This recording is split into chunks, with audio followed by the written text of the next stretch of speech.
So game's tied. Have an inbounds pass here.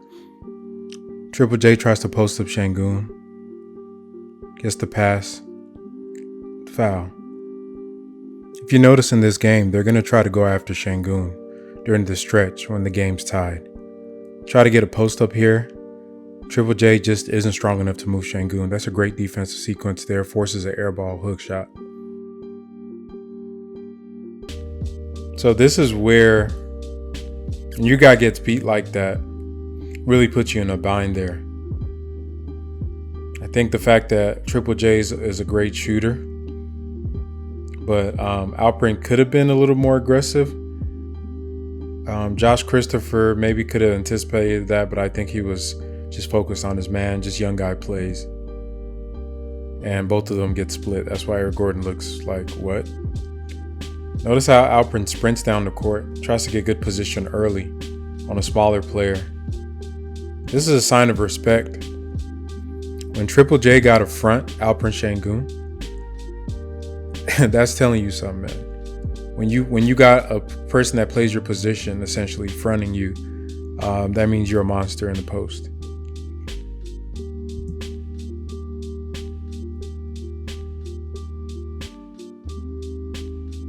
Look at that.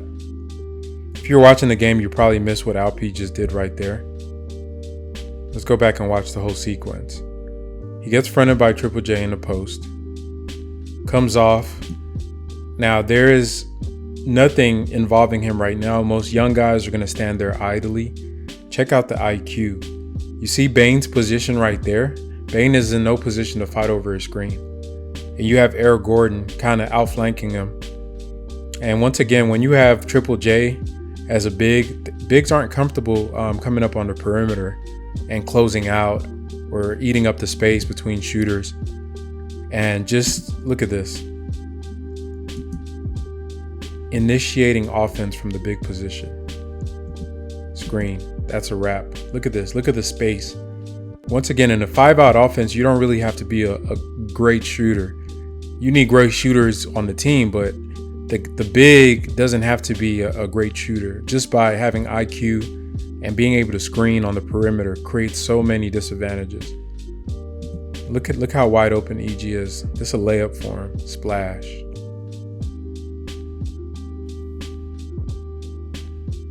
Okay, so when you have Alp at the top of the key right here, this is where I expect he's going to be running a lot of our offense. Not really out of the post as much, but in a 5-out, and once again, look at that, the spacing, there's nobody in the paint. The reason Coach Silas loves 5-out is because it kind of creates an advantage for those guards to be able to get their feet in the paint with the big man being in a bind. As we've seen previously, Triple J is not a great perimeter defender as it relates to eating up the space for shooters. I mean, he can switch out and guard one-on-one pretty good, but as far as being able to come off screens and be able to eat up that space so the shooter doesn't get a shot off, he's not the best at doing that. And that's what you bank on those bigs not being able to do. Even though a big is a great defender, it's still uncomfortable for them to start so up close to the shooter. So you can see just by running this action, so Alp's there in the screening position. He could slip. He could stay for the screen. They could rescreen. So he slips there, and now he has an advantage where he's on a smaller player. And you see how he kind of puts his arm around Bane, so it's kind of holding, but it kind of keeps him from trying to fight over it. Real veteran move, man. I love this kid. So now you have a mismatch on both sides, EG on Triple J and Alp there in the post. And even if EG can throw up a shot, Alp's in great rebounding position. And look at this. Once again, IQ, guys. Sees his guard driving. He just uses his body to create a natural screen. And with this, both defenders are in a bad position to defend the drive. And what ends up happening, because Alp's just standing there, forces a foul. Smart plays. Game is still close. Look at Alp. That's not stuff rookies do. Forces another foul on Triple J. See what happens there? Hustle. He gets beat on the box out. Loose ball. Fight for it. Just being physical. Look at him flex a little bit. Okay. Yeah, he's just gassing now. You know, ref ain't trying to hear that. 5 fouls, 8 points. Jaren Jackson Jr. is a black version of Alperen when it comes to fouling. They foul at a crazy rate. So just by being smart, Alperen then got this kid out the game. So now it's Clark's turn to guard him. Tries to make a move there, nothing going. Look at that pump fake, dunk, easy. Look how he flashes. This stretch of game, man, he just took over on both sides of the court. They can't do nothing with him. Dominating as a 19-year-old. Alp's still out there. I want you to notice who's back in now. You got the starters. You're going to notice they're going to try to pick on Alp again. Because they always think that's the advantage.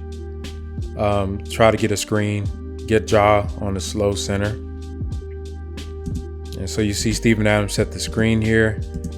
You get Ja attacking Alp. Keeps his body parallel to the ball handler. Active hands, forces a bad shot. Teammates got to help him out. Once your big is on the guard, man, y'all got to box out. I got to box out.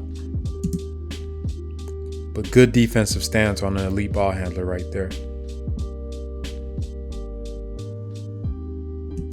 Okay, 5 out right here. Once again, big man at the top of the key. This is Coach Silas's offense being ran. Get an Eric Gordon screen. Garrison Matthews coming off flying. Once again, even though your big is not a shooter, the other bigs aren't comfortable on the perimeter. Look how deep Steven Adams is dropping on Garrison Matthews. And with a solid screen by the LP there, that's a solid screen. Then if the defender is able to fight over the screen, you naturally go into a pick and roll. And that's part of the offense. And, Garrison's doing a good job. And Alp's high IQ is able to do this. A lot of times this was not being done by some of our starters because they allowed a lot of possessions to devolve into isolation.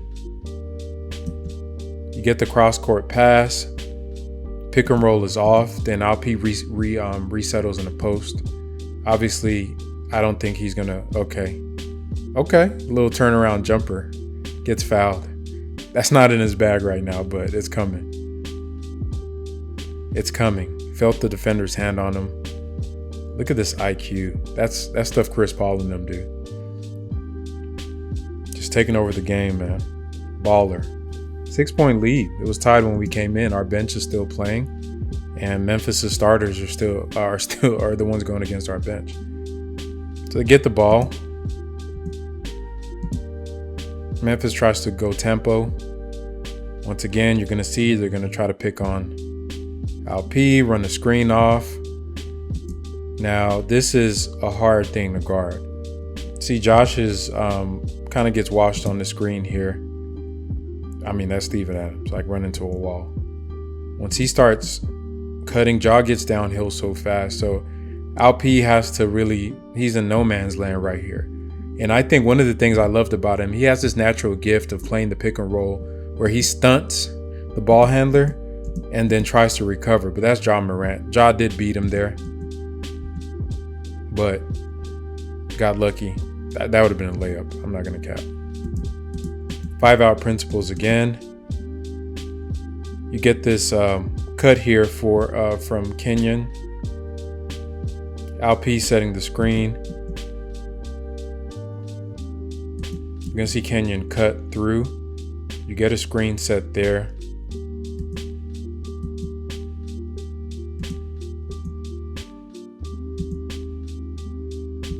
See, he wants to give it to Eric over there. That's not working. So nothing's happening right now. Reset. Wash of, look at Ja Morant is way out of position. Look at this screen.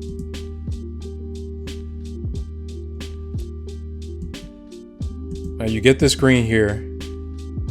Same action as last time, but Alp literally is taking out 2 people.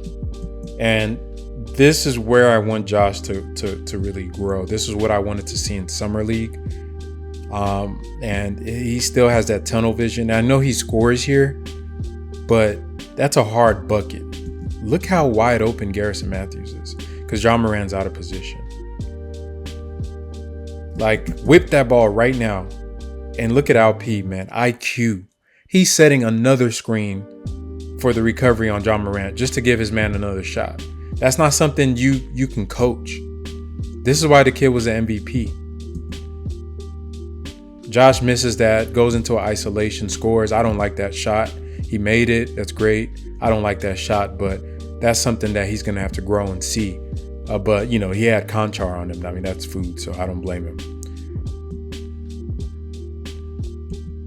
Now, it was weird for me.